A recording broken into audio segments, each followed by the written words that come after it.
좋은 아침입니다. 이번 주도 활기차게 시작을 하는데 오늘은 주제가 부당한 인사 발령이라고 무단 결근할 때 발생한 일들입니다. 그래서 회사 다니다 보면은 회사에서 인사 발령하는데 거기에 대해서 뭐 이건 아니다, 이거는 부당하다, 뭐 나한테 어떻게 이럴 수 있느냐 이러면서 열받는다고 무단 결근하는 회사원들 많이 계시죠. 근데 그런 경우에 어떻게 되는지, 그리고 무단 결근 말고 어떤 대책이 있는지를 한번 좀 노무사로서 잠깐 말씀드리겠는데요. 일단 무단 결근을 하면은 일반적인 사람들은 이렇게 생각을 해요. 부당한 인사 발령에 대한 무단 결근이니까 이거는 정당하겠지. 이거는 그 인사 발령이 부당하다는 전제하에 그 무단 결근이 정당하다는 겁니다.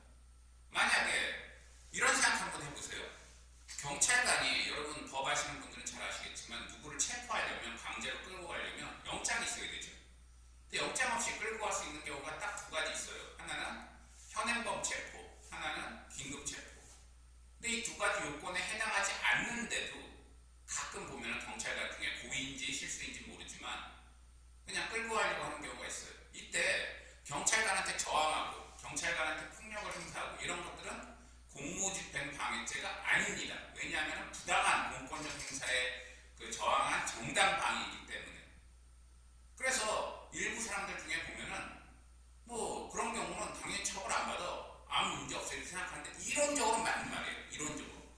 근데 만약에 그 경찰관이 행사하려고 했던 그 공권력 행사가 부당하지가 않다, 이렇게 판별이 되버리면 어떻게 돼요? 그러면 바로 정당한 공권력 행사에 대해서 저항한 거기 때문에 바로 공무집행 방해죄로 엄청나게 처벌을 받습니다. 이 얘기를 제가 왜 하냐면요, 다시 말씀드리지만 그 인사권 행사, 그 인사 발령이 부당하면 상관이 없는데 나중에 부당하지 않다고 판별이 돼버리면 어떻게 돼요? 무단 결근한 이 사람만 피해를 보는 거예요. 그래서 이런 경우 왕왕 무단 결근을 이유로 회사가 해고를 하거나 하는 경우가 있는데, 그럼 해고에 대해서 다툴 경우에 노동위원회 같은 데 가가지고 내가 무단 결근한 이유는 그 인사권 발령이, 인사권 행사가 부당해서 어쩔 수 없이 그런 거다 이렇게 얘기를 주장을 하는데, 그때 노동위원회에서 그러면 그 인사권 행사가 부당했냐 그것도 따지는데, 그때 만약에 부당하지 않다고 결론이 나와버리면 해당 직업난 피해를 보는 거죠. 그러면 그 해고는 정당하게 되고, 그리고 또 추가적인 그 피해도 있어요. 뭐냐면은 일단 여러분 실업급여 요건 중에 무단 결근으로 인해서 해고당한 경우는 실업급여 못 받습니다.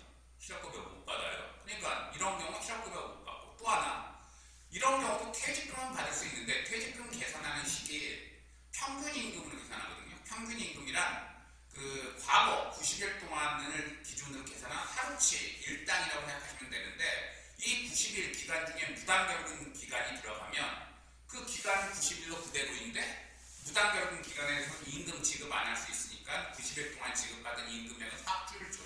그럼 어떻게 돼요? 1일 평균 임금은 확 줄어버려요. 그럼 퇴직금에서도 피해를 보는 겁니다.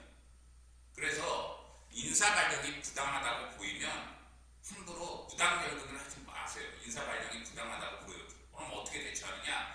일단 출근은 하세요. 출근은 하시되 그 인사권 행사, 그 인사 발령에 대해서 이거는 부당하다 해서 노동위원회에 구제 신청을 하세요.